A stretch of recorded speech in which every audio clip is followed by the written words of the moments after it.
தீவன அதாவது தானிய அறுவடைக்கு பின்னால் வர்ற தட்டுகளை தான், சத்தில்லாத தட்டுகளை தான் பெரும்பாலும் நாம் வந்து மாடுகளுக்கு தீவனமாக பயன்படுத்துகிறோம். ஏதோ கறவை மாடுகளுக்கு மட்டும் சில நல்ல பசுந்தீவனத்தை போடுறோம்.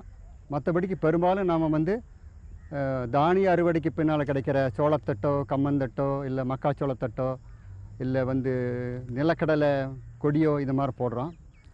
நம்ம சத்தில்லாத கொடுக்கறதுனால தான் நமக்கு வந்து பெரும்பாலும் மாடுகள் வந்து பால் கறவை வந்து ரொம்பவும் குறைச்சலாக இருக்குது. இப்போது நம்ம பெரும்பாலும் புல் வகைகளோ இல்லை வந்து சோளம் மக்காச்சோளமாக கொடுக்கறதுனால புரதச்சத்து கம்மியாக இருக்கும். 8லிருந்து 9% புரதச்சத்து தான் இருக்கும். மற்றபடிக்கு மற்ற சத்துக்களெல்லாம் ரொம்ப குறைவாக இருக்கும்.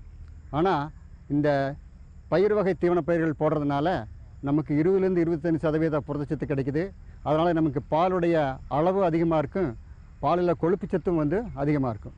இதுக்கு முக்கியமான ஒரு பயிர் வகை தீவனப்பயிர் வந்து குதிரை மசால். இந்த கோயம்புத்தூரில் பொள்ளாச்சி, உடுமலைப்பேட்டை, பல்லடம் இந்த மாதிரி ஏரியாக்களெல்லாம் வந்து அதிகமாக வந்து இந்த கலர் உவர் நிலங்கள் இருக்கும். இந்த கலர் உவர் நிலங்களிலையும் வந்து நல்லா பெரும்பாலும் அதிகமாக விளைச்சல் தரக்கூடிய ஒரு தீவனப்பயிர் வந்து குதிரை மசால். இந்த குதிரை மசாலில் வந்து சாதாரணமாக 20லிருந்து 22% வந்து புரதச்சத்து இருக்கும். இது வந்து தினம் 3லிருந்து 5 கிலோ வரைக்கும் ஒரு மாட்டுக்கு கொடுக்கலாம். இதனால் வந்து பால் சத்து அதிகமாவதுடன் இது கால்சியம், பாஸ்பரஸ் போன்ற சத்துக்களும் அதிகமாக கிடைக்கும். இந்த குதிரை மசாலிருந்து மாவும் தயாரிக்கலாம். குதிரை மசால் வந்து ஒரு வருஷம் பயிர் பண்ணால் 3 வருஷம் வரைக்கும் விற்கலாம். ஒரு தடவை 20லிருந்து 25 நாளைக்கு ஒரு தடவை அறுத்துட்டுருக்கலாம். ஒரு வருஷத்துக்கு வந்து 13லிருந்து 15 அறுவடை செய்யலாம்.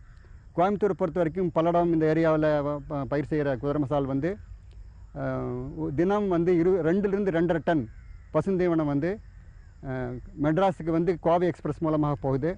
இது இல்லாமல் இங்கே வீட்டுக்கு எங்கெங்கே பால் மாடு வச்சுருக்காங்களோ அந்தந்த வீட்டுக்கெல்லாம் வந்து ஒரு தினம் வந்து 5லிருந்து 10 கிலோ வரைக்கும் வாங்குகிறாங்க. இது வந்து ஒரு பணப்பயிராக கூட இங்கே பயிர் செய்யலாம்.